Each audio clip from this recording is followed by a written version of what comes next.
let's talk football. Immediately jumping into it, the international break. It was great actually. It's over right now, and where we start off? We start off with the highly anticipated football rivalry in recent years.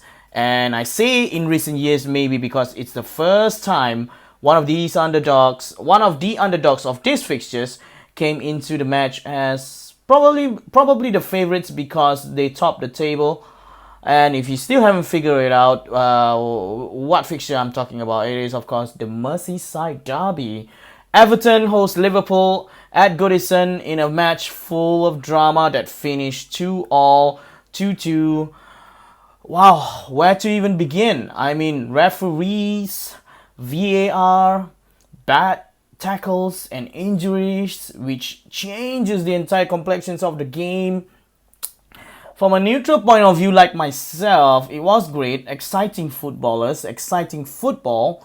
But probably from a Liverpool point of view, I think it's fair if they feel they are hard done by because, well, I think first of all, Everton fans will have a lot to say, especially with the shirt pulling by Andy Robertson on Richarlison for a penalty claim. Let's start with that aspect. The penalty claim. I mean, come on. At this point, I'm so confused right now. Why are we even having VAR? That is so penalty. And Robertson, he knows what he is doing. He pulled his shirt. The only problem is that he didn't pull his shirt hard enough. That's all I gotta say. It's unbelievable that no penalty was given for that. And I'm attacking VAR right now. And up next is the tackle on Van Dijk by Jordan Pickford. Firstly, I don't even know how Pickford is England's number one goalkeeper. I think he's just the number one because there is no other goalkeeper left. Before that, I know the linesman flag is up, and I guess that's their defense for not sending off Pickford, or maybe a penalty. But my God, that is so dangerous. That was so dangerous when we were playing void deck football. A near career-ending tackle. I was watching the not the highlights, the studio show. Stephen Manuel said it in the studio that it's hard to watch the replays, and he is right. It is hard to watch the replays. Probably one of the worst tackles in recent history.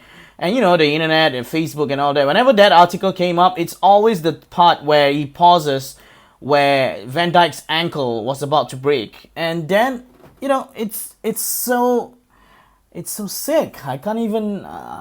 It's still dangerous play. Referee would have at least give him a yellow card for that. And it was horrible. It was horrible to watch, and even to speak about it, it was horrible. Let's move on into the tackle by Richarlison, tackle on Thiago Alcantara. Okay, it looks bad. It looks careless, but I don't think it was on purpose or any malicious kind. On the way down, fully charged, Richarlison did try to prevent his studs to hit Thiago. Probably justice was served for the Pickford tackle, but it should be the other way around. I'm not a fan of, unless it's malicious tackle, I'm not a fan of 11 against 9 when it comes to football. To me, Richarlison should be yellow carded, and Pickford would have seen red if it were up to me. It's neither here nor there, especially with the Richarlison one, because any given fixture maybe it would have been a red card as well.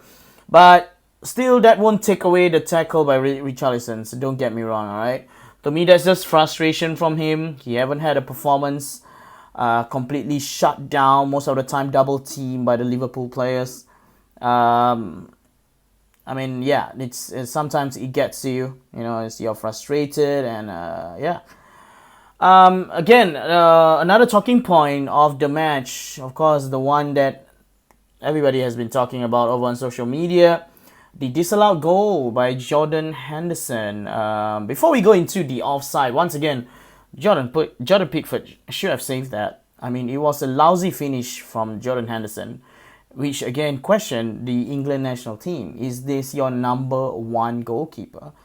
I can guarantee you Gareth Southgate might be looking at this and go, wow, we need to find new goalkeepers. Because if this was someone else, in the likes of Aguero, Suarez, maybe Messi, Zlatan Ibrahimovic, I'm just dropping names, the best finishers in world football today, it will be a walk in the park, in the beach of East Coast Parkway for them. It was poor goalkeeping. He had a very, very poor performance. And the reason we are not talking more about him is because his team end up drawing against the champions. Anyways, the disallowed goal. I mean, looking at the video, I still couldn't see why it's disallowed, but I think it was just a hairline offside, maybe a skin. It is what it is. The rules of the law of the games is in place for that, for this kind of situation. We've seen it not given ever since the introduction of VAR, so nothing to say. My only problem is with all this technicality, offside by a skin or an arm or a nail, a hairline. With all these millimeters, will it makes a difference leading towards the goal? You know what I mean? Like, for example, Mane was offside, yes, but by a hairline. But a hairline is not like the defender is not going to get a hit, right? What I'm trying to say, it doesn't change the situation if it's a hairline away. If Mane was onside by a hairline, he's still gonna get that through ball from Thiago, right? So yeah, that's the problem with this technicality decision.